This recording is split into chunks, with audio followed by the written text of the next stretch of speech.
All right, welcome back, everyone. With me now is someone who wrote this book, the Preserving the Pennsylvania Wilds: The Rebirth of Elk Country.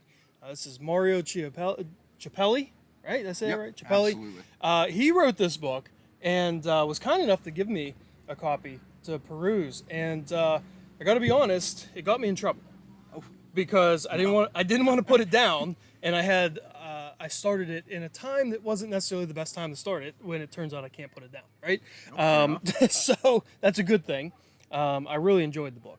Thank you. Can you just give me a little bit of background about yourself, and then just a little bit about your idea of why you chose to write this book? Sure, absolutely. Well, first of all, that's the biggest compliment anybody can give me is couldn't put it down. That means I did a good job as a writer keeping you engaged, and I really do appreciate that. But why I wrote this book is, so in college I went to Bucknell University and I studied software engineering. But I've always had a, I Hold know, on, back up. You studied software engineering, yes, I studied and then software engineering. and then you wrote a book about elk. Correct. I know. I'll make the jump. I'll make. Okay. Yeah, you're gonna have to trust me a little bit. Give me a little bit of faith here. But I've always loved history. Grew up watching History Channel with all my grandpas. Loved it. So I decided my junior year to get a major in history as well. Okay. So I ended up double majoring. In order to complete my history degree, I had to do a culminating keystone project, they call it. It was a 30-page paper, and it's supposed to be something that contributes to the world of historical scholarship. Something new, something novel, something innovating in that realm. So, I mean, my interests at the time are, World War II, Roman history, what really a lot of guys have interest in, sort of in college and in their high school lives. And I'm like, that bush has already been beaten to death a million times by people much smarter than me, much more learned than me in those topics. And I'm just trying to think of areas where I can contribute to the world of historical scholarship. And I'm a lifelong resident of Weedville, Pennsylvania. I grew up here in this area, in the heart of elk country. My family's been elk guides since 2002, since the second year that they brought elk hunts back. We're the oldest elk guiding outfit in the state. I've been around it my entire life, hunting elk, being around elk. They're in my yard, 20, 30 times a year. My dog's always running around them. Nobody's ever really told the story, the history of Pennsylvania's elk herd in this book format. You can find articles online. You can go to the visitor center. You can watch their 30-minute movie on it, and they're all great. They all tell the story. But there's no medium that goes as in-depth as I went in-depth with this book. So, back to college, I finally decided I'm going to write this 30-page paper on the history of Pennsylvania's elk herd. And I've always had, that bucket list item to write a book, burning in the back of my head. How am I going to do that? When's a good opportunity to do that? And this was a perfect opportunity, I thought, to do that. So after I graduated college, I spent basically that whole summer writing, researching, getting in a cycle of writing, research, edit, until it got to the point 4 or 5 months later, I needed to start looking for publishers. And I found a great publisher in the History Press who was excited to have me. And they did a great job in terms of, designing the cover art, designing the page layout, getting it into a very marketable format, getting into stores all across Pennsylvania, which I'm incredibly grateful for.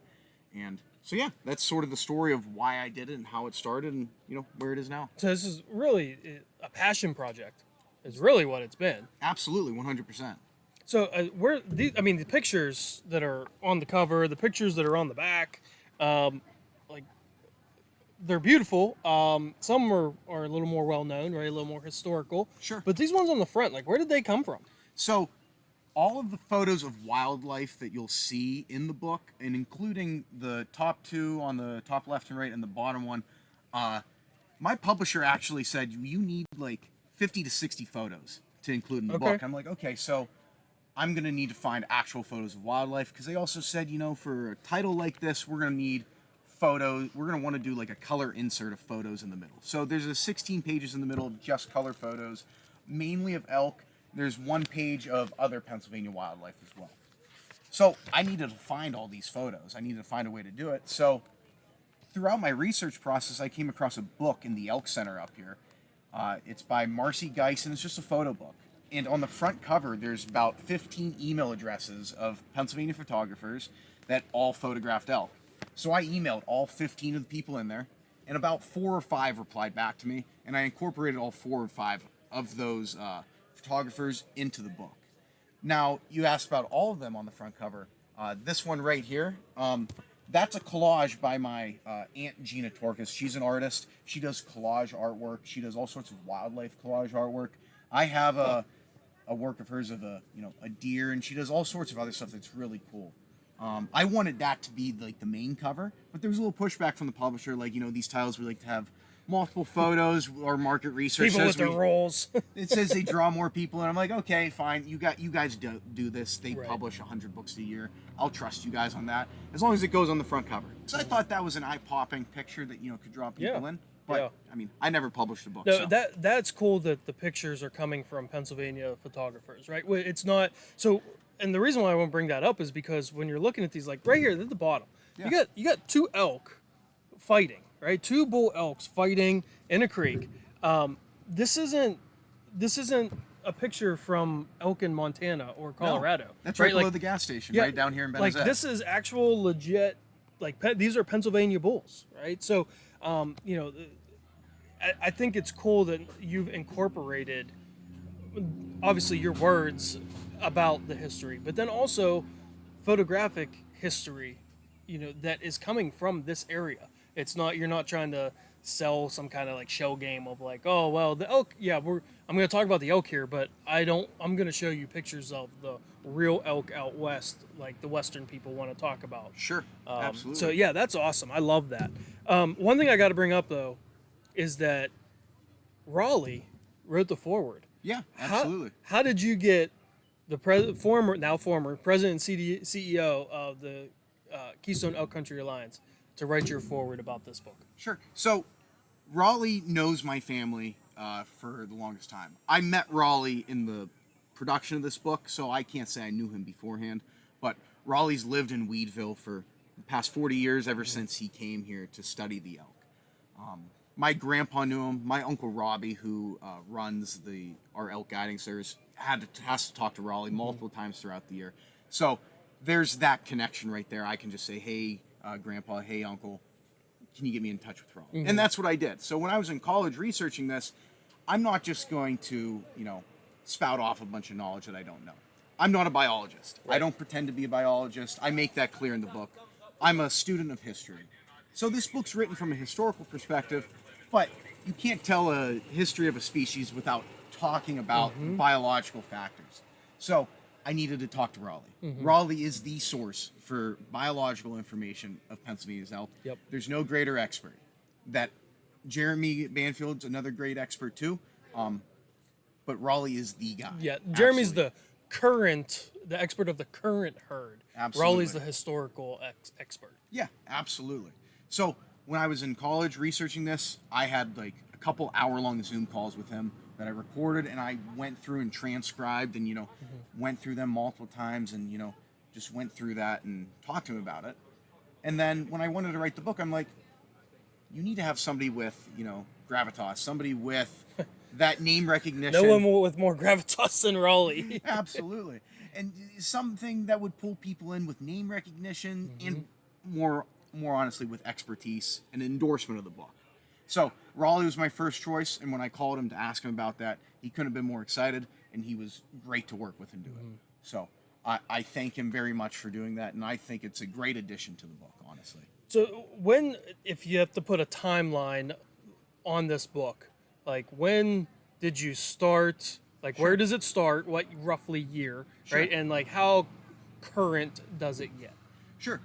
So you're talking about topics of the book. The topics in the book, yeah. Sure. So I'd say there's a couple paragraphs on like their migration from Asia, thousands of years ago, where they stemmed from. But the meat of the book starts in the 1800s, when settlers first start coming in, and you start to see the extinction of animals in Pennsylvania and North America at large. So the meat of it starts with, elk becoming extinct in the 1860s. We talk about the lumbering industry and the mining industry and how they played effects on the ecosystem and the environments that shaped where the elk lived, their habitats. We fast forward. My favorite chapter in the book is the third chapter, where we reintroduce the elk and about the start of the Game Commission. So we bring the elk back in 1913. We get 100 from Jackson's Hole Wyoming, and through train. And then 2 years later, we get another 50. And then we fast forward to the 20s and into the 30s. We have the first elk hunting season, the first official elk hunting season, I should say. And then we hit into the heart of the coal mining conversation, because that's when it hits this area the most. Then we go into the 70s and 80s on how we try to reclaim all of those coal mining areas and all the strip mining areas in order to become better habitat. And that's where Raleigh sort of enters the picture in the narrative of what can he do as the head elk biologist to actually, first of all, convince people that elk are something worth caring about. Because that is something that Raleigh fought hard for. There were people in the Game Commission that Raleigh said didn't think elk were able to survive. Because for the longest time, there were probably 50 elk, or less, wavering around that number for the longest time in Pennsylvania. People were convinced that they couldn't survive. Raleigh had to convince people that, they were worth putting the effort into. And that's what he was doing in the 80s and into the 90s. And you started to see land reclamation go into effect up until where we're at now with a 1,500 plus elk herd. Like I said, I grew up in Weedville. From 2000 to 2011, when I lived there, the creeks were all polluted with acid mine drainage. You couldn't fish. There wasn't a trout in there. And now they're completely restored. So there was still restoration 15 years ago going on to help the elk herd survive. Yeah. And not only did he have to convince people at the Game Commission, right, that it's like they can survive and that kind of, but you also had to convince the residents around here that the elk were going to be a benefit to the area, because if you lived here, those elk were tearing up your yard, tearing up your flowers. They were a nuisance, right? And that's the way a lot of people looked at it. So there was a lot of hearts and minds that had to be won over in a bunch of different ways. Yeah, absolutely. The biggest problem, and Raleigh says this too, for elk has always been a sociological one. Trying to get the people bought in, trying to get the people to say, yes, this is something we want for our area. And the biggest problem that a lot of people had were the farmers. It was destroying crops, they were eating crops. They would just eat the tips of corn for the silk, and then it would kill the corn. And then the farmers were left without anything. And, you can have some empathy for that too as the farmer. And you can understand why farmers would take it upon themselves to, shoot the elk. Yeah, I mean, it's easy for me, coming from Westmoreland County, to be like, we need the elk, we need as many elk as possible, we need great habitat for them, because I don't have to deal with them on a daily basis. They're not eating my crops, they're not destroying my yard, right? It's another thing for the people that live within that elk range, that elk management unit, that have to deal with them on a daily basis to convince them to recognize what the benefits are. Yeah, absolutely. And work to try to mitigate the issues that elk do cause, right? Try to mitigate some of the crop damage and things like that, so that the farmers don't just take it upon their own hands to get rid of the elk themselves. No, absolutely. There was a period in time, I forget the exact years in here, where the Game Commission just wouldn't prosecute farmers. It was against the law to shoot regardless of crop damage, and they just refused to prosecute because they could understand the argument. They could understand what they're going through. And Raleigh went through so much effort to, do crop degradation surveys, and Game Commission and Keystone Elk Country Alliance and everybody involved with Raleigh would put up fences and help, solve the problem with farmers. It didn't end up with the death of elk. But they've gone through so many hardships. You're a historian. You researched this. A story that I've always heard about when the elk were trained in was that the residents paraded them down Main Street and up into the mountains. Is there any truth to that, or is that just sort of like a myth, urban legend type thing? So I've never heard of that story. I'm not going to say it's You're not from true here or and not. you haven't heard of this story. I haven't heard that story. Now, I will say, in Dense Run, where some of them were shipped into, people were excited. There definitely was an excitement. Something that I talk about in the book is elk are sort of a mythological figure in a sense. They were looked at in a revered, noble way. One of the great primary sources I use is a guy named Philip Tome, who lived in the 1800s. He hunted elk. He probably killed over 40, 50 elk in his lifetime, and he would actually capture elk live and would parade them and would take them to circuses in the 1800s, and people would pay to see the elk. He described them as basically the lion of Pennsylvania's forests. He called them noble as often as he could. And that sort of rhetoric fell down through history to everybody in the 1900s and still today. People revere the elk here. I mean, that's why you have the Elk Expo, where thousands of people come here. I don't know if we know how many people ended up coming here, but I wouldn't be surprised if it was over 5,000, Yeah, even yeah. closer to 10. Mm-hmm. And, the statistics I throw out here is the Elk Country Visitor Center in Bennett as a whole gets 500,000 people per year Yeah. on average. Right. So you have that excitement, you have that enjoyment, and that all stems from people just sort of always had that excitement towards elk. It's I personally think this, I don't know if this can be backed up by anything, but people, sort of tend to gravitate towards, bigger mammals that may have went extinct, right? So I always had a gravitation towards woolly mammoths, right? Those big mammals, and elk, they're not as big as woolly mammoths, but, for Pennsylvania, they were an extinct animal at one point. That sort of mythology, that sort of nostalgia, I think really resonated with people. They capture the imagination of people, Absolutely. and like I can remember the first time I ever saw an elk. I mean, vividly. I was 10 years old, riding in my dad's truck to a family friend's camp in Potter County, and one just happened to go across the road in front of us, and to watch this bull elk with its antlers, walk into what was a very dense part of the forest and tilt his head back so his antlers didn't hit all the trees, and just move his head as he walked through like this and not make a sound with those antlers. They didn't touch a single branch. Like, that's amazing, because those antlers were huge, and he knew exactly where they were. And it captures that imagination, and it's like I said, it's a big animal, right? Yeah, so absolutely. it's easy to imagine things about it. What other kind of like interesting facts you mentioned? Tome, capturing a live elk. What other kind of like interesting facts did you come across whenever you're doing this research? So my generic answer to that, every time somebody asks that question, always goes to a passage that I came across. It was published in the Philadelphia Times, I believe. It was a Philadelphia paper. I forget which exact paper it was. But it was documenting what was going on in Jackson's Hole, Wyoming at the time. And a lot of people, when they come here and they see the movie, they don't know why in 1913 they came here, right?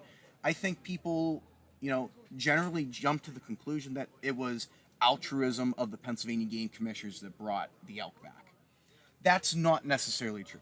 They wanted to bring them back, but they were restoring plenty of other species at the time. Prairie chickens. They were redistributing trap and transfer turkeys. They were trying to bring back beaver. They were trying to bring back other species that weren't just the elk. So you had that sort of social wave going on within the Game Commission. And also, why 1913? Like, why was that a year where they actually came back? And that's because they were starving in Jackson's Hole. The population out there was mushrooming beyond belief. Tens of thousands of elk were out there near Yellowstone, right outside of Yellowstone, and they were starving. And the passage that I came across in that Philadelphia newspaper basically said, it was a first-hand account from a farmer out there who said he had fences up around where he kept his hay, and he would watch them as they were starving, dying of starvation, dying near the fences to get into his haystacks, and climbing on top of other dead elk in order to get across the fence and into the haystack. So people don't really know that because it's not really put out there that often. It's not, the first thing people jump to when you go to a 30-minute movie on the elk or you read an article. That's not a very romantic thing to think about, right? No. Like, it's romantic to think like this altruism that we have as people. It's not romantic to think that like, oh, they were dying out there, right? And like that kind of devastation dying. Absolutely. And, that's the type of in-depth detail you can get with a book like this, which is why I felt the elk deserved a book like this, because there's all sorts of those tidbits. And, President Taft actually had to get involved. He, gave the state of Wyoming all sorts of financial aid so they could ship elk to, I'm going to say an approximate number, over 30 states. So Pennsylvania wasn't the only state to get elk in 1913. Wyoming was shipping elk off to as many states as they could want. Now, Pennsylvania is one of the few that could actually hold the elk because they didn't stay in all the states. And there's a nice map in there that I got from the Pennsylvania Game Commission that shows exactly how many elk were shipped to exactly which states in 1913.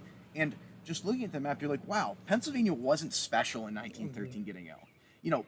It's easy to say that now, 100 years after the fact. We have this $10 million visitor center, and we have all these people coming here, and everybody loves it, and they're like, wow, Pennsylvania must have been really special. They had altruistic game commissioners at the time, and everything was on their side to get elk here in Pennsylvania. No, they were just, part of that social wave that was going on. It was part of the forces and trends that were going on at that time. So, I mean, as I've listened to other podcasts, right, where they have authors on and that are doing, I tend to sort of focus my reading material on the nonfiction historical stuff because that's the stuff I'm interested in. Sure. Okay, I'm not a novel guy, so when I see or hear interviews with historians that are putting out these books and things, they always talk about how like there's all this information that they researched, and they were able to put this much into the book, right? And but Sure. there's other things that they thought was interesting or they want to explore more, but it just didn't fit in the current book that they were writing. Is there a sequel? Like, or did you find information in your research and you're like, oh, okay, I want to talk about that next. Sure. But I can't put it in this book, and I'm going to write another one. So the answer is no. There's no sequel in the pipeline yet. That's the short answer. But I mean, you come across all sorts of information, like you allude to. Up until probably a week before I had to submit it to my publisher, the final draft, Raleigh Cogan's giving me boxes of stuff to like look through. I'm not going to lie to you and say I read through everything he gave me in those boxes of stuff a week before I needed to have it finalized and edited. But I did include an excerpt from Edgar Allan Poe, who, before he was a grim, macabre, poet from Baltimore, he was living in Pennsylvania, writing about nature, writing about boating down the river and seeing an elk, sort of, off to the side. And then he was captured by the mystique of it, the nobleness of it, like I was talking about, like, how those sort of, like, that rhetoric sort of filtered down. Edgar Allan Poe was talking about Pennsylvania's elk in that way. And then it was destroyed in an instant when he saw what was, I don't want to say a slave, but it was a servant at the time, call the elk, because it was a tame elk. It was an elk that lived on a farm nearby. And he's like, oh, well, it's like a captured elk. It's not a wild, majestic thing. It's, a farm animal, so to speak. Yeah. So, yes, no, something else. You're not going to do a sequel. You don't have it. But is it still like you mentioned that like checking off that bucket list item, right? That itch in the back of your mind Sure. of doing it.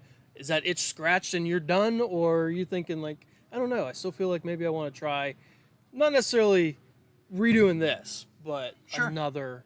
No, absolutely. I wouldn't lie to you if the itch is fully scratched. It's not. The thing, it needs to be the right topic. It needs to be something I think is worth talking about and could actually be a viable option. So I have done a little bit of research, probably a month's worth of solid research into Joseph Kalbfus, who is the first executive director of the Game Commission.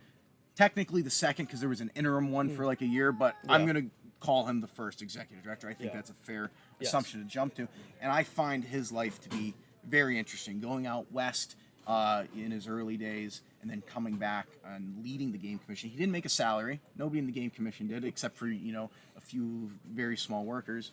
And he had to enforce game laws, which, I mean, if you talk to Dick Boderhorn, former game warden over in the center, he felt like he was in danger most of his job for the past 20, 30 years. Right? Imagine 100 years ago being the first person to try to enforce laws and regulations into what has been unregulated for the longest part of Pennsylvanian history and American history. You're going to run into some resistance. You're going to run into a lot of people that think you have no right to be there, that you don't know what you're doing. That have guns because they're the ones that are, that are illegally taking wildlife off the landscape. Absolutely. Yeah. That may feel an itch to also take you off the landscape. Yeah, absolutely. 100%. Well, Margaret, thanks for coming on and talking about this. I encourage, listen, I like I said, I read this book. I had a hard time putting it down.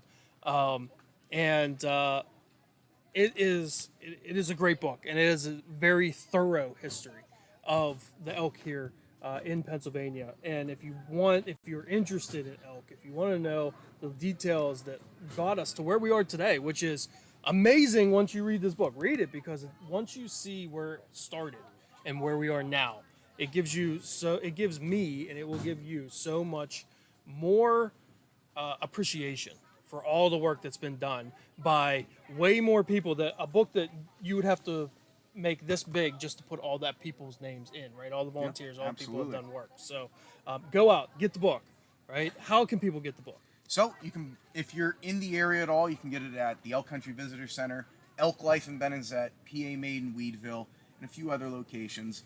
It's on Amazon as well. Just give it a Google. It's in a lot of Targets and Barnes and Nobles in North Central Pennsylvania, so check those out. You may have come across it already.